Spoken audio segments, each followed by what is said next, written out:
السلام عليكم ورحمة الله تعالى وبركاته. اليوم جبت لكم الشوربة فيرميسيل. طالب وحدة طلبت قالت لك ما نعرفش نديرها، مانيش عارفة لا راح تتزوج ولا متزوجة وما تعرفش، الله أعلم. المهم يا أختي نوصل لك الفكرة باللي هذه فيرميسيل ماشي فارماسيان. احنا واش دانا عشان المجال الطب، احنا رانا في مجال الطبخ برك نقعدوا غير في مجال الطبخ.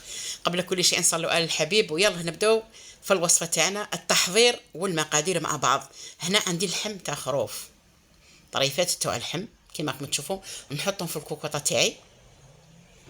وصفه سهله بصح تجي بنينه، ليا كلها يحير كيفاش مخدومه ويقول لك اعطيني الوصفه تاعها، والله غير تجي بنينه ما تشبعوهاش. ونهار اللي يذوقوها ما تزيدش تستغناو عليها، لازم دايما ديروها. نحطوا اللحم تاعنا فوق النار حتى يشم شويه النار وينشف هذاك الماء، نزيدوا له 2 مغارف تاع زيت، ما نكثروش اللي دام الخطيره فيه هنايا الشحم كاين كيما راكم تشوفوا الحباب. يلا نكمل الوصفه مع بعض، ما تروحوش بعيد. صلوا على الحبيب عليه الصلاه والسلام الذي يشفع فينا يوم القيامه. ونولوا نقلوا في هذاك اللحم تاعنا مليح مع هذاك الزيت حتى يتخبى كاع هذيك الحموريات، تخبى الدم هذاك، نغطوه نخلوها تتقلى مليح. هنا القليان يزيد لها القو، على بالكم كي تقلوها مليح تجي فيها البنه بنينه. نزيد هنا 2 فصوص ثوم كبار ولا ديروا 4 صغار وحبه بصل مقطعه رقيقه، ونخلطوا نخلو حتى يذبل هذاك البصل مع الدجاج تاعنا، مع اللحم تاعنا. حيولفنا الدجاج مع اللحم تاعنا.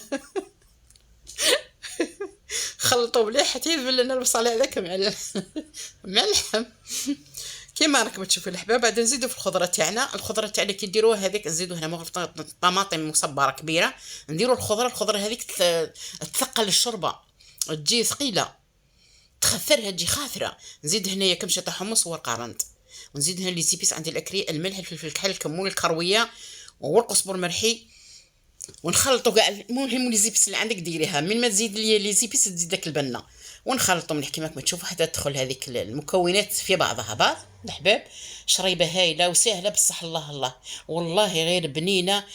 نهار اللي ذوقه وديروها ما تزيديش تستغني عليها. نزيدوا حبه طماطم هنايا، نزيدوا حبه بطاطا كيما تشوفوا نديرهم هكذا بلا ما نقطعوهم وبيسهلوا علينا خاطر خنحهم ونرحهم. نزيدوا الزون ديال عندك القرعه، زيد حبه قرعه، انا ما عنديش كورجيت ما عنديش. ونمرق نقلي مليح ثاني ونمرق ونغطوه نخلي طيب ونرجعوا لكم كيما راكم تشوفوا الحباب. خليكم معنا نكملوا الوصفه ما تروحوش بعيد. هنايا راهي طايبت، نحيت الخضره هذيك ميكسيتها ورجعتها على الشوربه تاعي. اذا جاتك شويه شتيها ثقيله بزاف زيد لها شويه ماء، نخلطوا مليح ومن بعد نجيبوا الفيرميسيل تاعنا نحطوها كيما تشوفوا كمشه، ما نكثروش باش ما تجيناش معجنه.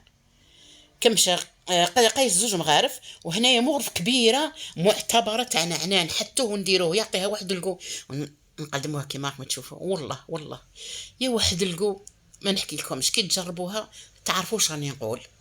تجي بنينه وتجي هذاك النعناع يعطيها واحد القو.